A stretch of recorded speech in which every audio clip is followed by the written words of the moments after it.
SSLC കഴിഞ്ഞിട്ട് commerce എന്തുകൊണ്ടാണ് choose ചെയ്തത് എന്ന് ചോദിച്ചു കഴിഞ്ഞാൽ നമ്മൾ പലരും പറയുന്ന പല റീസൺസ് ആണ്. SSLC നല്ല മാർക്ക് കിട്ടുന്നുണ്ടായിരുന്നില്ല, അതുകൊണ്ട് കൊമേഴ്സ് ചൂസ് ചെയ്തു.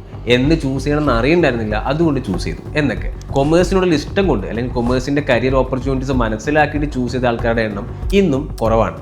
ഇതെന്തുകൊണ്ടാണെന്ന് വെച്ചാൽ സയൻസിന് മാത്രമേ ബിഗർ ഓപ്പർച്യൂണിറ്റീസ് തരാൻ വേണ്ടി പറ്റുള്ളൂ, സയൻസിന് മാത്രമേ നിങ്ങളുടെ ലൈഫ് സെറ്റാക്കി തരാൻ വേണ്ടി പറ്റുള്ളൂ എന്ന് പറയുന്ന ഒരു ധാരണ, തെറ്റിദ്ധാരണ ഇന്നും എല്ലാവർക്കും ഉണ്ട് എന്നുള്ളത് കൊണ്ടാണ്. പക്ഷെ ദ ട്രൂത്ത് ഈസ്, ഇന്ന് നിങ്ങൾ ഈ ഫോണിൽ സ്ക്രോൾ ചെയ്യുന്നത് മുതൽ ഒരു ലൈറ്റ് ഓൺ ചെയ്യുന്നു, ഒരു ഫാൻ ഓൺ ചെയ്യുന്നു, അല്ലെങ്കിൽ ഓൺലൈനിൽ ഒരു ഷോപ്പിംഗ് ചെയ്യുന്നു, ഇതൊക്കെ പോസിബിൾ ആക്കിയത് ഒരു ഫിനാൻസ് പ്രൊഫഷണൽ ഉള്ളത് കൊണ്ട് തന്നെയാണ്. സോ ഇന്നത്തെ വീഡിയോ നമ്മൾ ഡിസ്കസ് ചെയ്യാൻ വേണ്ടി പോകുന്നത് കൊമേഴ്സ് ഫീൽഡിൽ ഉണ്ടാവാൻ ചാൻസസ് ഉള്ള, കൊമേഴ്സ് ഫീൽഡിൽ നിങ്ങൾക്ക് സ്റ്റാർട്ട് ചെയ്ത് ബിഗർ ഓപ്പർച്യൂണിറ്റീസിലേക്ക് പോകാൻ പറ്റുന്ന 3 കരിയർ റോൾസിനെ കുറിച്ചിട്ട് ഇൻ ഡീപ്പായിട്ട് മനസ്സിലാക്കാൻ വേണ്ടിയിട്ടാണ്. So we will dive straight in the topic. I am Aflas Usman from Hacca finance school. As you guys may already know, accounts and finance ഇത് രണ്ടാണെന്ന് പലർക്കും അറിയാം.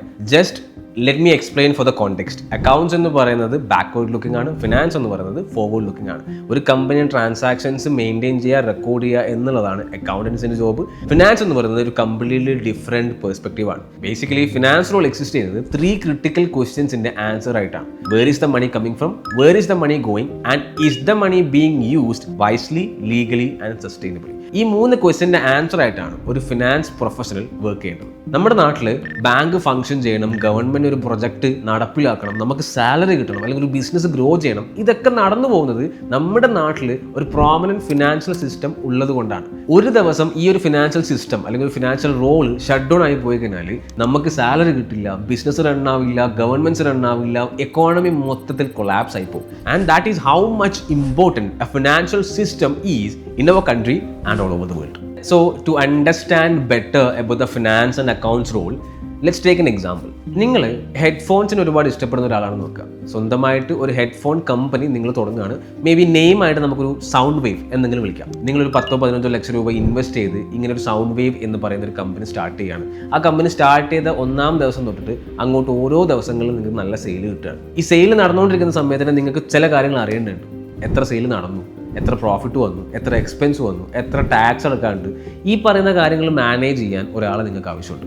ഈ ആളാണ് നിങ്ങളുടെ കമ്പനിയിലേക്ക് ബേസിക്കലി വേണ്ട ഫസ്റ്റ് പേഴ്സൺ ആണ് അക്കൗണ്ടന്റ് എന്ന് പറയുന്നത്. സോ അക്കൗണ്ടന്റിന്റെ ബേസിക് ഡ്യൂട്ടീസ് ആയിട്ട് പറയുകയാണെങ്കിൽ the first one is book keeping. അതായത് നിങ്ങളുടെ കമ്പനിയിലേക്ക് എത്ര എക്സ്പെൻസ് വന്നിട്ടുണ്ട്, ഏതൊക്കെ രീതിയിലുള്ള എക്സ്പെൻസ് ആണ് വന്നിട്ടുള്ളത്, ഏതൊക്കെ രീതിയിലുള്ള ഇൻകംസ് വന്നിട്ടുണ്ട്, ഈ ഇൻകംസിനെ കൃത്യമായിട്ട് ക്ലാസിഫൈ ചെയ്തിട്ടുണ്ടോ, സെയിൽസിൽ നിന്ന് വന്ന ഇൻകം എത്രയാണ്, മറ്റു രീതിയിൽ നിന്ന് വന്ന ഇൻകംസ് എത്രയാണ് എന്ന് തുടങ്ങി കമ്പനിയിലെ 10 രൂപയിൽ തുടങ്ങുന്ന ട്രാൻസാക്ഷൻ അടക്കം എല്ലാം കൃത്യമായി റെക്കോർഡ് ചെയ്ത് അതിനെ മെയിൻറ്റെയിൻ ചെയ്ത് ക്ലാസിഫൈ ചെയ്ത് വെക്കുന്ന പരിപാടിക്കാണ് ബുക്ക് കീപ്പിംഗ് എന്ന് പറയുന്നത്. And the second one is financial statement preparation. അതായത് ഒരു വർഷം കഴിയുമ്പോൾ ഈ സൗണ്ട് വേവ് എന്ന് പറയുന്ന കമ്പനിയിലേക്ക് എത്ര ഇൻകം വന്നു, എത്ര എക്സ്പെൻസ് വന്നു, ഇതിൽ നിന്ന് പ്രോഫിറ്റ് ആണോ ലോസ് ആണോ ഉണ്ടായ എന്ന രീതിയിൽ മനസ്സിലാക്കാൻ വേണ്ടിയിട്ട് statement of profit and loss, and കമ്പനിയിൽ എത്രത്തോളം അസറ്റ് ഉണ്ട്, എത്രത്തോളം ലയബിലിറ്റി ഉണ്ട് എന്ന് മനസ്സിലാക്കുന്ന statement of financial positions, and also കമ്പനിയിലേക്കുള്ള ക്യാഷ് ഫ്ലോസ് മനസ്സിലാക്കാൻ വേണ്ടിയിട്ടുള്ള statement of cash flow.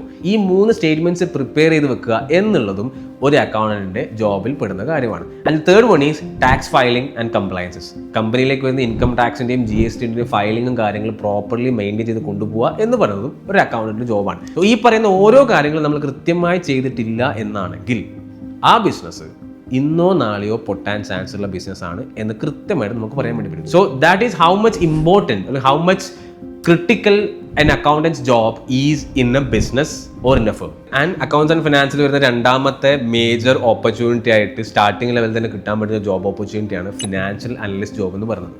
Same നമ്മുടെ സൗണ്ട് വേവ് കമ്പനിയുടെ എക്സാമ്പിൾ തന്നെ എടുക്കാം. സൗണ്ട് വേവ് കമ്പനി 1 വർഷം അല്ലെങ്കിൽ 2 വർഷം 3 വർഷം വർക്ക് ചെയ്തിട്ട് ഒരുപാട് സാധനങ്ങൾ വിറ്റു, ഒരുപാട് പ്രൊഡക്ട്സ് വിറ്റു, ഒരുപാട് സർവീസസ് കൊടുത്തു, നല്ല പ്രോഫിറ്റ് എലമെന്റ്സ് ഉണ്ടാക്കാൻ പറ്റിയിട്ടുണ്ട്. പക്ഷേ ഒരു കമ്പനിയെ ഗ്രോ ചെയ്യിപ്പിക്കണമെങ്കിൽ എവിടെ നിന്നാണ് കൂടുതൽ ഫണ്ട് വരുന്നത്, എവിടെയാണ് കൂടുതൽ എക്സ്പെൻസ് വരുന്നതെന്ന് മനസ്സിലാക്കിയിട്ട് ഇതിനെ ഡിഫറൻഷിയേറ്റ് ചെയ്ത് നമുക്ക് കൂടുതൽ പ്രോഫിറ്റ് ജനറേറ്റ് ചെയ്യുന്ന ഐറ്റംസിനെ കൂടുതൽ സെയിൽ ചെയ്യാൻ പറ്റിയാലാണ് ബിസിനസ് ഗ്രോ ചെയ്യുന്നത്.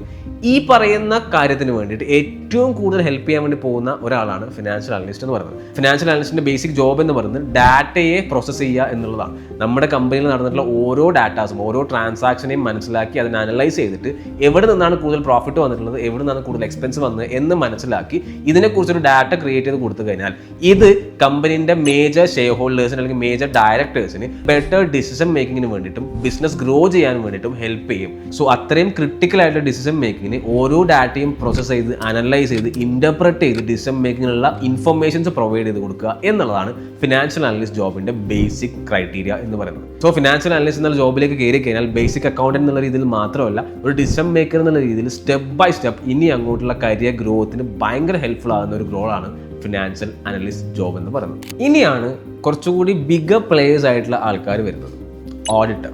അതായത് ഈ സെയിം സൗണ്ട് വേവ് കമ്പനി ഒരു വർഷം മൊത്തം വർക്ക് ചെയ്ത് അവിടുത്തെ അക്കൗണ്ടന്റ് അല്ലെങ്കിൽ അവിടുത്തെ manager total financial statements prepare ചെയ്ത് കൊടുക്കുന്നുണ്ടാവും. പക്ഷേ ഈ പ്രിപ്പയർ ചെയ്ത ഫിനാൻഷ്യൽ സ്റ്റേറ്റ്മെന്റ്സ് പ്രോപ്പർലി തന്നെയാണോ ചെയ്തിട്ടുള്ളത്, എന്തെങ്കിലും മിസ്റ്റേക്സ് സംഭവിച്ചിട്ടുണ്ടോ എന്ന് മനസ്സിലാക്കേണ്ടത് ഒരു ഷെയർ ഹോൾഡർ അല്ലെങ്കിൽ ഒരു ഇൻവെസ്റ്റർ എന്നുള്ള രീതിയിൽ ആ കമ്പനിയുടെ ഓണേഴ്സിന് ബോസിന് ഭയങ്കര ഇമ്പോർട്ടൻ്റ് ആയിട്ടുള്ള കാര്യമാണ്. അവർക്ക് പ്യുവർലി ഈ മാനേജ്മെന്റിനെ അല്ലെങ്കിൽ അക്കൗണ്ടന്റിനെ കൃത്യമായിട്ട് ട്രസ്റ്റ് ചെയ്യാൻ വേണ്ടി പറ്റുമോ? സോ അയാളുടെ സ്വന്തം ഇൻട്രസ്റ്റിനനുസരിച്ചിട്ട് പ്രവർത്തിച്ചിട്ടുണ്ടെങ്കിൽ അവിടെയാണ് എക്സ്റ്റേണൽ ഓഡിറ്റേഴ്സ് വരുന്നത്. കമ്പനിയുടെ ഷെയർ ഹോൾഡേഴ്സിന്റെ അല്ലെങ്കിൽ ഡയറക്ടേഴ്സിന്റെ ഏജന്റ് ആയിട്ടാണ് എക്സ്റ്റേണൽ ഓഡിറ്റേഴ്സ് വർക്ക് ചെയ്യുന്നത്. എക്സ്റ്റേണൽ ഓഡിറ്റേഴ്സിന്റെ ബേസിക് ഡ്യൂട്ടി എന്ന് പറയുന്നത് അവർ ഒരിക്കലും കമ്പനിയിൽ വർക്ക് ചെയ്യുന്ന ആൾക്കാരായിരിക്കില്ല. They will be independent firms of people outside the company.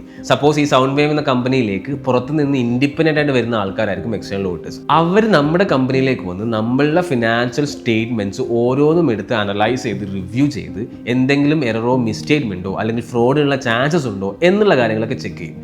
എന്നിട്ട് നമ്മുടെ കമ്പനിയിലെ ഇൻവെസ്റ്റേഴ്സിനോ ഷെയർ ഹോൾഡേഴ്സിനോ അവരൊരു റിപ്പോർട്ട് കൊടുക്കും. Either it will be same നമ്മുടെ കമ്പനിയിലുള്ള സ്റ്റേറ്റ്മെന്റ്സ് മാനേജേഴ്സ് പ്രിപ്പയർ ചെയ്തിട്ടുള്ള സ്റ്റേറ്റ്മെന്റ്സ് പ്രോപ്പറാണ്, കൃത്യമായിട്ട് അവർ ചെയ്തിട്ടുണ്ട്, ട്രൂ ആൻഡ് ഫെയർ വ്യൂ ആണ് തന്നിട്ടുള്ളത് എന്ന രീതിയിലായിരിക്കും റിപ്പോർട്ട് കൊടുക്കുക. ഇനി അങ്ങനെയല്ല, അവരെന്തെങ്കിലും മിസ്റ്റേറ്റ്മെന്റ്സോ കാര്യങ്ങളോ കാണുന്നുണ്ട്, ഫ്രോഡ് ചെയ്തതായിട്ട് അവരെന്തെങ്കിലും കാണുന്നുണ്ടെന്നാണെങ്കിൽ they will say that I don't feel this statement is true and fair എന്ന് പറയും. സോ ഈ രീതിയിൽ റിപ്പോർട്ട്സ് ഇൻവെസ്റ്റേഴ്സിന് കൊടുക്കുക എന്നുള്ളതാണ് ഓഡിറ്റേഴ്സിന്റെ ബേസിക് റിക്വയർമെന്റ്, ബേസിക് ഡ്യൂട്ടി എന്ന് പറയുന്നത്. സോ അങ്ങനെ 3 രീതിയിലുള്ള അക്കൗണ്ട്സ് ജോബിനെ കുറിച്ച് നമ്മൾ പറഞ്ഞു. അക്കൗണ്ടൻസ് ജോബ് എന്താണ്, ഫിനാൻഷ്യൽ അനലിസ്റ്റ് ജോബ് എന്താണ്, ഓഡിറ്റേഴ്സ് ജോബ് എന്താണെന്നുള്ളത്. ഇനി അങ്ങോട്ടേക്കുള്ള കരിയർ ഓപ്പർച്യൂണിറ്റീസിനെ കുറിച്ച് പറയാം. എന്തുകൊണ്ടാണ് ഫിനാൻസ് ഫീൽഡിൽ 2026 മുതൽ 2030, 2035, 2040 തുടങ്ങി എല്ലാ ഇയേഴ്സിലും ഇനി അങ്ങോട്ട് വരുന്ന ഓരോ വർഷത്തും കൊമേഴ്സിന്റെ അല്ലെങ്കിൽ ഫിനാൻസിന്റെ ഗ്രോത്ത് പൊട്ടൻഷ്യൽ അത്രയും വലുതാണെന്ന് പറയാനുള്ള reason you might no this already. Because financial system ഇല്ലാതെ നമ്മുടെ കൺട്രി, നമ്മളുടെ വേൾഡ്, നമ്മുടെ പ്ലാനറ്റ് റൺ ചെയ്ത് പോകാൻ ഭയങ്കര ബുദ്ധിമുട്ടാണ്. ഓരോ സിസ്റ്റത്തിലും നിങ്ങൾ എടുക്കുന്ന ഏതൊക്കെ ഇൻഡസ്ട്രീസ് ആയിക്കോട്ടെ, fintech, edtech, AI, marketing, anything, ഏത് രീതിയിലുള്ള മാർക്കറ്റ് ആയിക്കോട്ടെ, ഏത് രീതിയിലുള്ള ഇൻഡസ്ട്രി ആയിക്കോട്ടെ, ഫിനാൻസ് ജോബ്സ് ഈസ് പ്രോമിനൻറ്റ്. അതില്ലാതെ ഒന്നും മുന്നോട്ട് പോവില്ല. And also the taxation field. Economic crisis ആണ്, എക്കോണമി ബൂമിംഗ് ആണ്, ബിസിനസ് ഗ്രോ ചെയ്യുന്നുണ്ട്, ബിസിനസ് ഗ്രോ ചെയ്യുന്നില്ല, ഏതൊക്കെ രീതി ആയിക്കോട്ടെ ടാക്സേഷൻ മസ്റ്റ് ഹാപ്പൻ. ഗവൺമെന്റിന്റെ ബേസിക് ഇൻകം ആണ് ടാക്സേഷൻ എന്ന് പറയുന്നത്. സോ ഏതൊക്കെ രീതിയിൽ ഏതൊക്കെ ബുദ്ധിമുട്ടിലാണ് നമ്മുടെ കൺട്രിയോ അല്ലെങ്കിൽ നമ്മുടെ വേൾഡോ മുന്നോട്ട് പോകുന്നതെങ്കിലും taxation must happen. And also it's a service business. Service ആയതുകൊണ്ട് തന്നെ എല്ലാവർക്കും ഒരുപോലെ കൊടുക്കുന്ന സാധനമല്ല ടാക്സേഷൻ എന്ന് പറയുന്നത്.